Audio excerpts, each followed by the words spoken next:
তুমি কি দেখো নাই যেই যেই ব্যক্তি ঔষধ তৈরি করছে সেও মারা গেছে, যেই ডাক্তার প্রেসক্রিপশন করছে সেও মারা গেছে, যেই রোগী ঔষধ সেবন করছে সেও মারা গেছে, যেই দোকানদার ঔষধ বিক্রি করছে সেও মারা গেছে, যেই জজ সাহেব ফাঁসির রায় লিখছে সেও নাই, যেই জল্লাদ ফাঁসি কার্যকরী করছে সেও দুনিয়া থেকে বিদায় হয়ে গেছে, যাকে কার্যকর করছে সেও মারা গেছে। ফেরাউন নাই, মুসা আলাইহিস সালাতু ওয়াস সালাম দুনিয়াতে নাই, নবী ইব্রাহিম দুনিয়ার থেকে বিদায় হয়ে গেছে, নমরুদ দুনিয়ার থেকে বিদায় হয়ে গেছে, আমার নবীও দুনিয়াতে নাই, আবু জাহেলও দুনিয়াতে নাই, বাদশাও নাই, মন্ত্রীও নাই, ধনীও নাই, গরিবও নাই, না সুস্থ দুনিয়ার মধ্যে আছে না অসুস্থ দুনিয়ার মধ্যে থাকবে, বাবাও নাই, দাদাও নাই, আমরাও যাওয়ার পথে দুনিয়া থাকার জায়গা না, কেউ থাকতে পারে না, আমরাও থাকতে পারবো না। কিন্তু মুসাফির কি নিয়ে রওনা করছো, কোথায় রওনা করছো, খবরদার হিসাব নিকাশ না মিলাইয়া কেউ মাওলার কবরে যাইও না। তুমি কি দেখো না বাপ মা শুধু অন্যায় করার পরে বাপ মা তোমাকে তেজপুত্র করিয়া দিছে, তুমি কি দেখো না মালিকের সাথে অন্যায় করার পরে মালিক তোমাকে লাথি দিয়া তাড়াইয়া দিছে, তুমি কি দেখো না দলের কথা না মানার কারণে দল তোমাকে দল থেকে ত্যাগ করিয়া দিছে। কিন্তু আমার মাওলা, আমার মাওলা, আমার মাওলা, আমার মাওলা ডাকবে, কুলিয়া ইবাদিয়াল্লাযীনা আসরাফু আলা আনফুসিহিম লা তাকনাতু মিন রাহমাতিল্লাহ ইন্নাল্লাহা ইয়াগফিরুয যুনুবা জামিআ। বান্দা আল্লাহ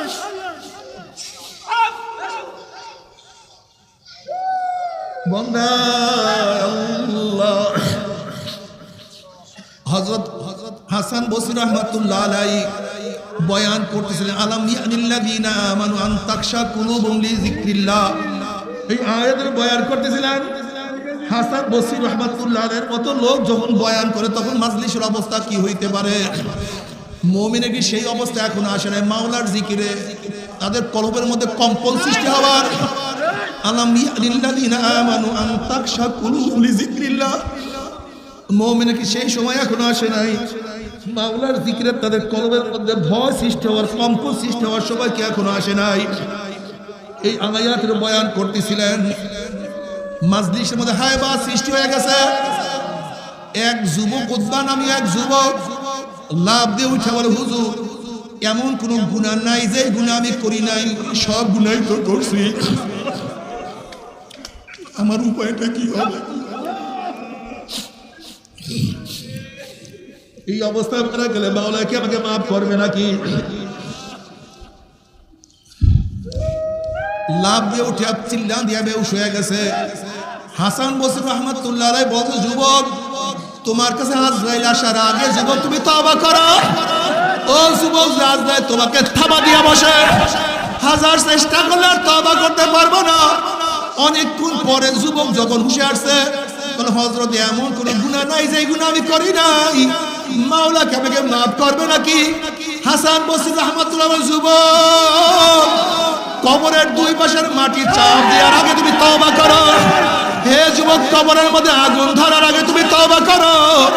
হে যুবক, কবরের মধ্যে সাপ তোমাকে আঘাত করার আগে তুমি তওবা করো। ওই যুবক আবার চিল্লা দিয়া বেহুশ হয়ে পড়িয়া গেছে। বসে হাসান বসরি রাহমাতুল্লাহ আলাইহি বয়ান করতে আসেন, হুঁশে আসার পরে বলে, হযরত শায়েখ মাওলা কি আমাকে মাফ করবে নাকি? আমি তো গুনার পাহাড় করিয়া ফেলাইছি, আমি তো গুনার সাগর করিয়া ফেলাইছি, গুনার তো কোনো অভাব নাই, মাওলা কি আমাকে মাফ করবে নাকি? হাসান বসরি রাহমাতুল্লাহ আলাইহি বলেন, যুবক কিয়ামতের ময়দানে সূর্যের গরমে মাথা ফাটিয়া যাওয়ার আগে যুবক তুমি তওবা করো। যুবক চিল্লা দিয়া পড়িয়া গেছে। হাসান বসরি রাহমাতুল্লাহ আলাইহি বলেন, যুবকরা তওবা করো,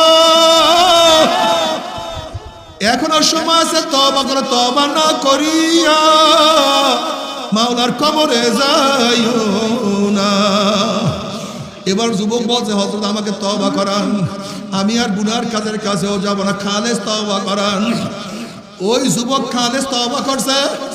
এবার যুবক মাওলার কাছে বলছে, মাওলা রে জীবনকে ধ্বংস করিয়া ফেলাইছি, আমি আর দুনিয়ার কাজকর্ম করতে চাই না, রিজিকের ব্যবস্থা তুমি করিও, আমি রিজিকের তালাশ আর করতে পারবো না। মাওলা হে, বহুত গুনাহ করছি, বহুত মানুষ গোমরা করছি, আমাকে এত সুন্দর কণ্ঠ দান করো যেন আমি তেলাওয়াত করলে মানুষ হেদায়েত পেয়ে যায়। আমি আর বদদিনই করবো না, এখন দিনের কাজে ব্যস্ত থাকবো।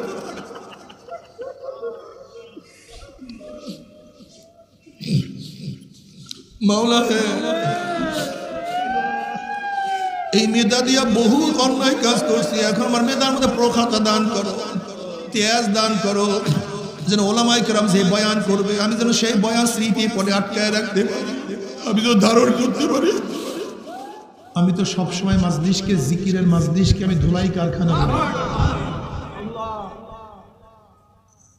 ধুলাই কারখানায় যখন জামা কাপড় দেওয়া হয়, জামা কাপড়গুলি ময়লা থাকে, কারখানা যখন ফেরত দেয় পরিষ্কার, ময়লার কোনো ছাপ থাকে না।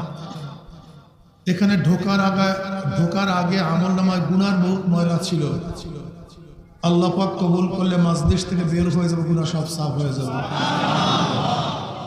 সুবহানাল্লাহ সবাই পড়েন নাই?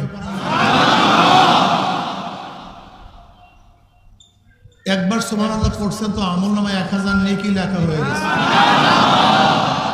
আবার 1000 গুনাহ আমলনামা থেকে বের হয়ে গেছে। এইভাবেই তো গুনাহ সাফ হয়। গুনাহ সাফ হবে কিভাবে?